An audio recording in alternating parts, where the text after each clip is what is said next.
Exodus chapter 8. In verse 20 it says, "And the Lord said unto Moses, Rise up early in the morning and stand before Pharaoh." I should have it up here. There we go.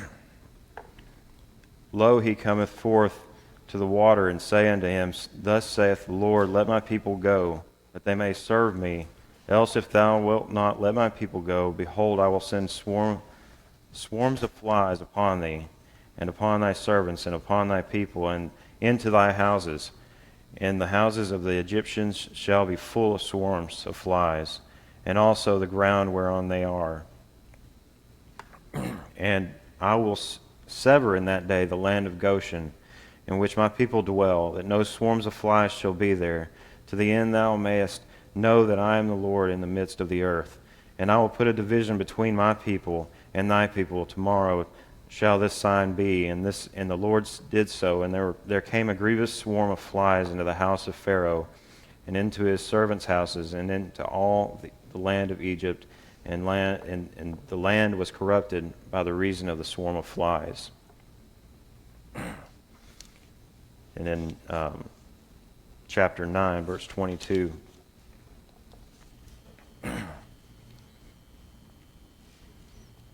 "And the Lord said unto Moses, Stretch forth thine hand toward heaven, that there may be hail in all the land of Egypt, upon man and upon the beast, and upon every herb of the field throughout the land of Egypt.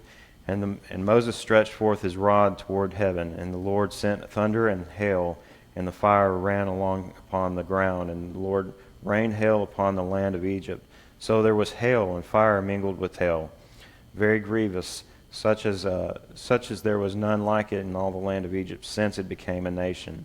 And the hail smote throughout all the land of Egypt, all that was in the field, both man and beast. And the hail smote every herb of the field, and brake every tree of the field. Only the land of Goshen, where the children of Israel were, was there no hail." So I reference those two judgments against Egypt, to just say, what is going on in the world today? We see these things happening. Everyone is worried. Everyone's anxious. Something's about to happen. We look at the news. We see storms. We see solar flares, earthquakes, the eclipse. That had a lot of people worried. I spoke about that about a month ago or a few weeks ago. I'm not making light of all these things. Some of these things are very terrifying. We have these things that change and alter people's lives. After all, Jesus told us in Luke 21,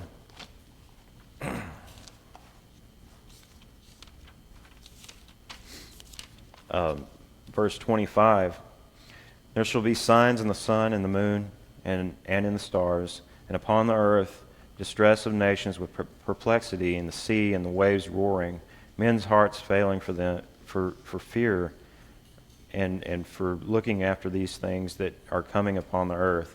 For the powers of heaven shall be shaken, and then shall they see the Son of Man coming in a cloud with power and great glory." So it says the powers, the earth not only, but the powers in heaven are going to be shaken. Can we imagine something happening like that? The spiritual realm is going to be shaken.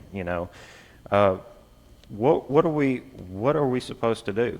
I'm kind of getting lost here with my. Okay, there we go. I got to get used to this. Coordinating. So what are we supposed to do as His people? Where do we look? And in the next verse, in verse 28, it says, "And when these things begin to come to pass, then look up, then lift up your heads, for your redemption draweth nigh." And I looked at this verse, and I thought,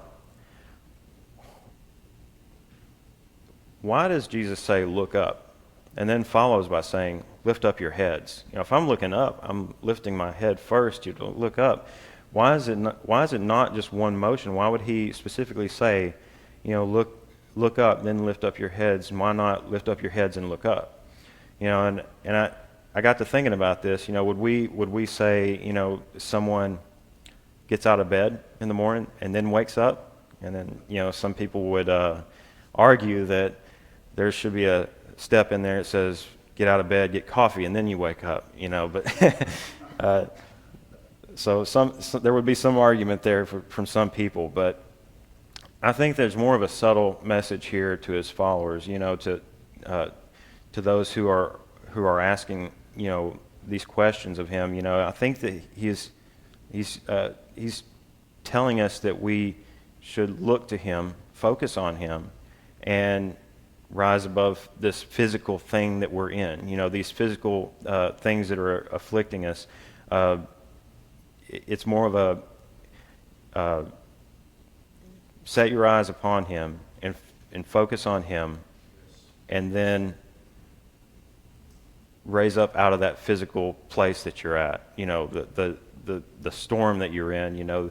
We have a call to meet him in Goshen, to be set apart. Christ is telling us to meet him in Goshen. He said, I will put a division between my people and thy people. We're called to be a particularly peculiar people, sanctified, set apart, separate from the crowd, not physically necessarily, but spiritually lifted above the workings of this world and the God of this world. So, should we not care about these things that are coming upon the world? I mean, should we just kind of cast a blind eye to it? Should we just not listen to what's happening? What about our neighbors? What about those that are around us?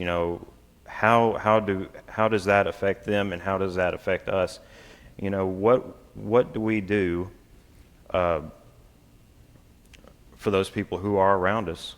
We can lift ourselves out of this. We can focus on Christ, and we can have our minds set towards him.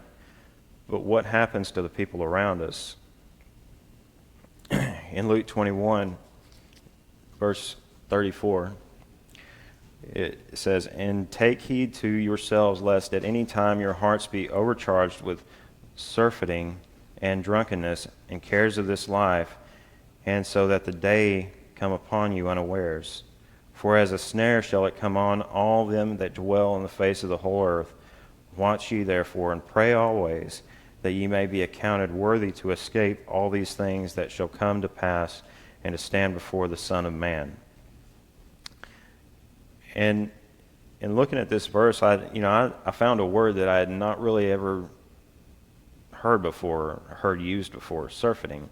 So I looked this word up, and it basically is an overindulgence, eating or drinking to excess, general disgust caused by excess.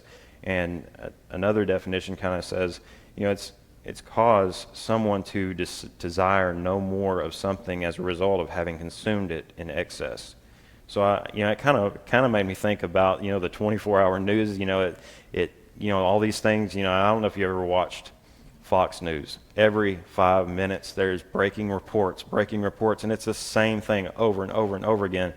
And I thought, if you sit there all day and watch this, you're at a heightened state all day. And some people will watch that all day. And I'm thinking, how do they get by being in that heightened state all the time? But we're told to don't get overconsumed by this.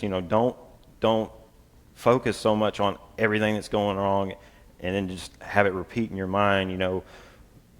We need to stay focused on Christ and His Word and His promises, because He has promises for us. What about our neighbors? What about the people around us? So in Mark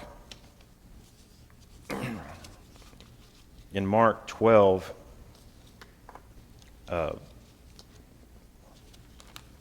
verse 29, it says, "And Jesus answered him, The first of all commandments is, Hear, O Israel, the Lord our God is one Lord, and thou shalt love the Lord thy God with all thy heart, and with all thy soul, and with all thy mind, and with all thy strength. This is the first commandment. And the second is like, namely this, thou shalt love thy neighbor as thyself. There is none other commandment greater than these. Well, looks like we're commanded to love our neighbor. And if we love our neighbor, we're commanded to share with them the good news. And we're commanded to help them when they are distressed because of all these things that are coming upon the earth. And it is a commandment. It's not just well, you might want to go tell them, go tell them, this is a commandment. In Romans 15, verse 2, let every one of us please his neighbor for his good to edification. I don't know about anybody that has had neighbors that they, have altercations with at times, but this kind of, there have been times in the past, where there's not been, there have been times in the past. I'll just leave it at that. But this kind of shows us, it's not specifically your physical neighbor that lives beside you. It's just people that are around you. Let every one of us please his neighbor for his good to edification. I looked this up in the Amplified. Let each one of us make it a practice to please his neighbor for his good to build him up spiritually. Okay, and the reason why I looked it up in the Amplified and I have it on there is it shows it as a discipline. It is a discipline, make it a practice. Make it a practice to lift up those around you. Make it a practice to build them up spiritually. So if we turn a blind eye to the things that are going on to the world, and we turn a blind eye to the neighbors and those that are around us, that are suffering, who are anxious, who are worried sick about the things that are coming upon this earth, we're held accountable to that. We are commanded to care for those around us as ourselves. So if we're making preparations, we need to grab them. Hey, you know what's going on? Have you seen, okay, this, don't worry so much about the physical thing. Here's where your focus needs to be, and we need to tell them this is the good news here. These things that are going on in the world are not necessarily to be taken negatively. I mean, it's judgment. This is what we've been told is going to happen. In Proverbs 3, verse 25, it says, "Be not afraid of sudden fear, neither of the desolation of the wicked when it cometh. For the Lord shall be thy confidence, and shall keep thy foot from being taken. Withhold not good from them whom it is due, when it is in the power of thine hand to do it. Say not unto thy neighbor, Go and come again, and tomorrow I will give, when thou hast it by thee. Devise not evil against thy neighbor, seeing he dwelleth securely by thee." And again, I looked this up in the Amplified as well. "Do not be afraid of sudden fear, nor of the storm of the wicked when it comes, since you will be blameless. For the Lord will be your confidence, firm and strong, and will keep your foot from being caught in a trap. Do not withhold good from those whom it is due, its rightful recipients, when it is in your power to do it. Do not say to your neighbor, Go and come again, and tomorrow I will give it when you have it with you. Do not devise evil against your neighbor who lives securely beside you." So,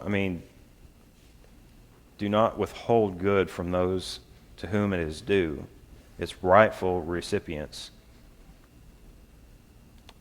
That says to me that, we shouldn't separate ourselves from those who need help, from those who need to hear this, from those who need this good news that we have in times of judgment, tribulation, anything that's going on. We see this stuff happening. We're called to be watchmen. We're called to see this stuff happening, alert those around us. If we don't do our job, it's on our hands, So this is what we're called to. Have you ever? And I talked about this, I believe, last time or the time before last. Have you ever seen someone that's worried themselves sick? That's just completely shut down because they're so worried. We have massive destruction due to natural disasters going on all the time, threat of nuclear war, rise of hate with the hate groups, various hate groups. Uh, we have plenty of reasons to be anxious. So, what do we have to hold on to keep us in that that refuge that we need to seek out, that we need to find? These things that go on constantly in the world, we can get caught in a trap. It's just like you said, getting caught as in a trap. Isaiah 35, verse 1, the wilderness and the solitary place shall be glad for them, and the desert shall rejoice and blossom as the rose. It shall blossom abundantly and rejoice, even with joy and singing. The glory of Lebanon shall be given unto it, the excellency of Carmel and Sharon, and shall see the glory of the Lord and the excellency of our God.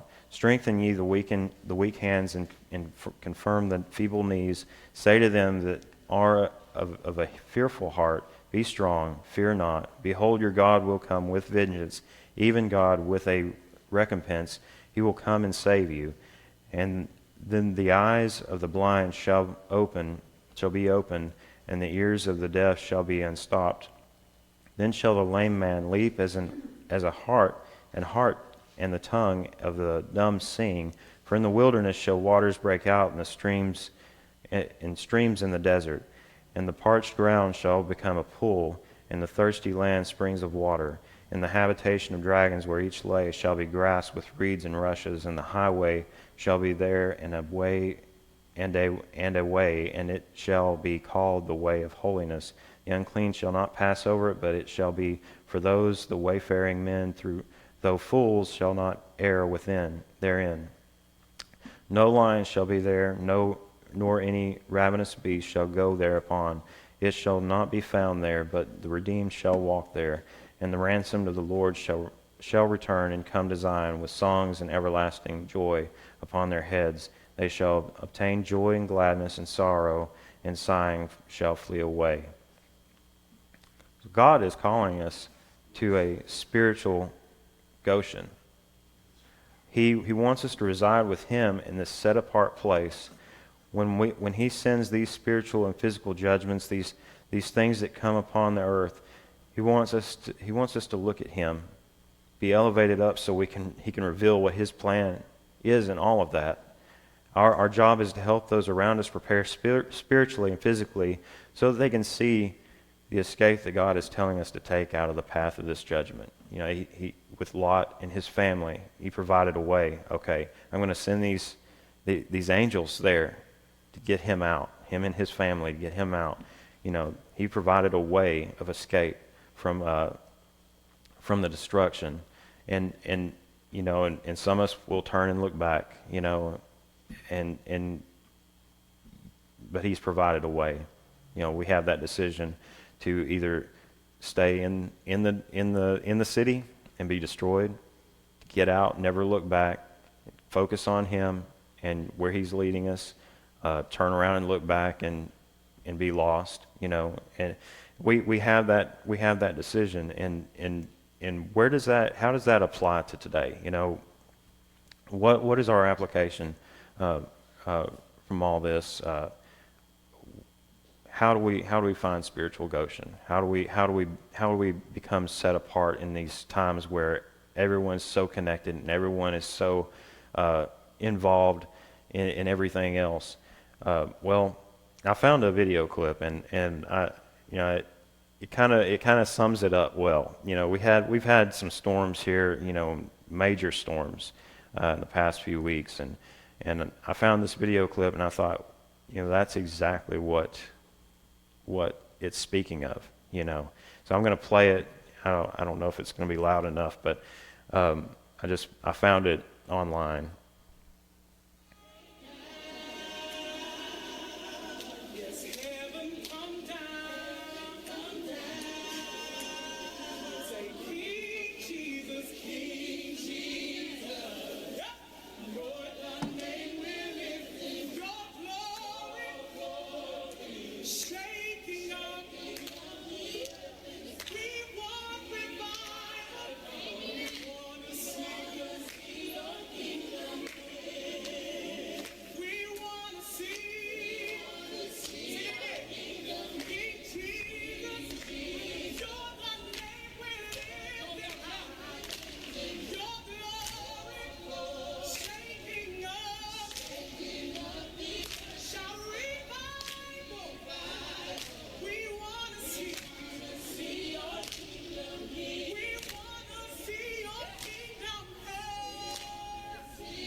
And, you know, that was in Houston, I believe, or part of Houston. You know, these families that are there, I don't know if they have anything to go back to. They probably don't know if they have anything to go back to. But you can see there was a few out of all of them who just stood up, just started singing out of nowhere. You know, there were some people standing around with their phones, you know, recording it.